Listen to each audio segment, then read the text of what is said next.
Kalau di Indonesia kalian bayangin ini gimana? Barang-barang kayak gini dikasih gratis. Motor, ini kompor gas dikasih gratis. Waduh, uang semua ini. Tapi itulah Jepang. Ngebuang sampah besar kayak gini nih harus bayar. Mulung di Jepang itu sangatlah gampang seperti apa yang sudah saya katakan di video saya yang sebelumnya. Di Jepang itu ngebuang sampah dipilah-pilah dulu sesuai dengan kategorinya sebelum dibuang. Kota A dengan kota B di Jepang itu peraturannya berbeda. Dan peran pemerintah kota di sini sangatlah besar. Karena apa?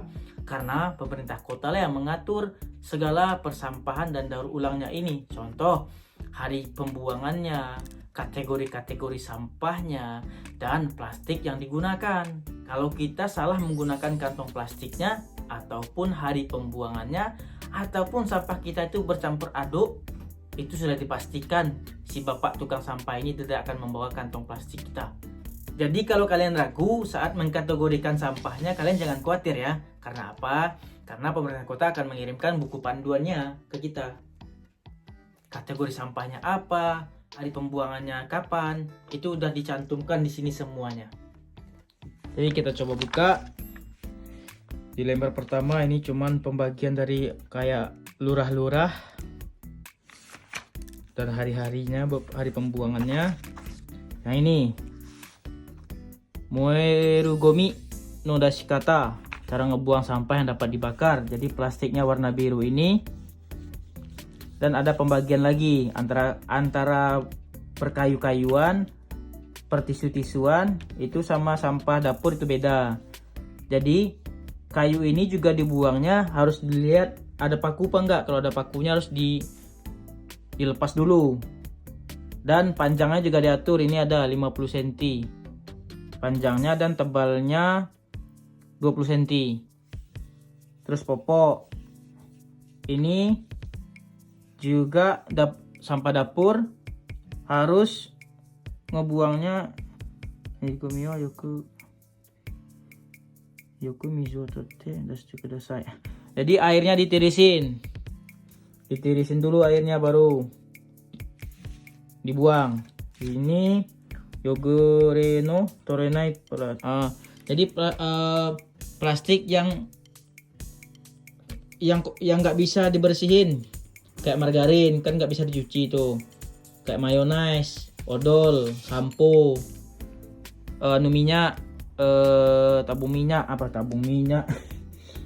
terus kayak ini kelompok ini kayak tas, sepatu bot, sarung tangan, bola, sepatu, bola tangkis. Ini beda lagi kayak kaset, selang, tali, kayak kerang-kerangan ini, kayak hiasan rumah. Sama ini boneka, pakaian bekas. Terus kita lanjut ke moenai gomino dashikata, cara ngebuang sampah yang tidak dapat dibakar.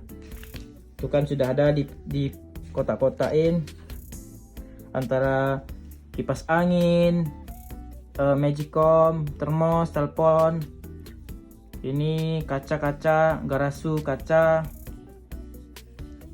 Ini beda lagi semua. Ini lanjut kita ke botol plastik. Di botol plastik itu cara ngebuangnya, tutupnya dilepas sama labelnya dilepas, habis itu dicuci. Jadi dibuangnya kayak gini. Sama botol, sama kaleng juga, botolnya dicuci, kayak contoh botol bir, botol yang sekiranya bisa dicuci, yang nggak minyak-minyakan. Nah itu sama kaleng plastiknya ini. Lanjut koshi, yaitu koshi no dashikata, itu kayak buku-buku lama, koran, damburu, kardus. Nah, itu diikat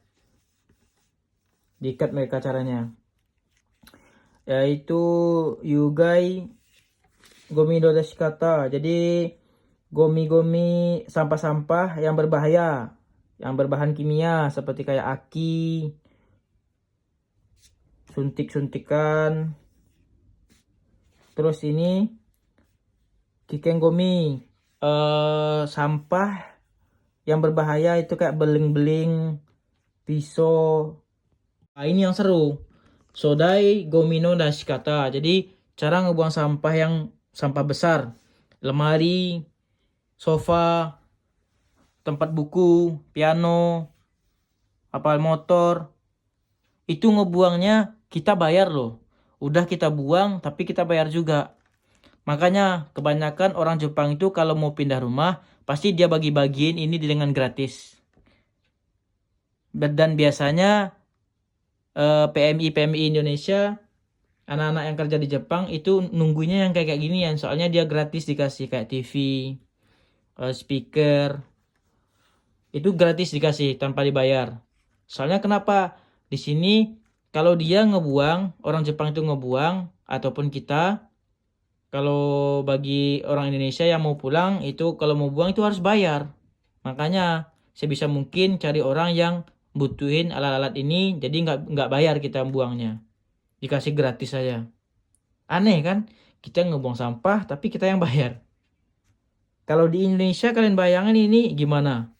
Barang-barang kayak gini dikasih gratis. Motor, ini kompor gas dikasih gratis.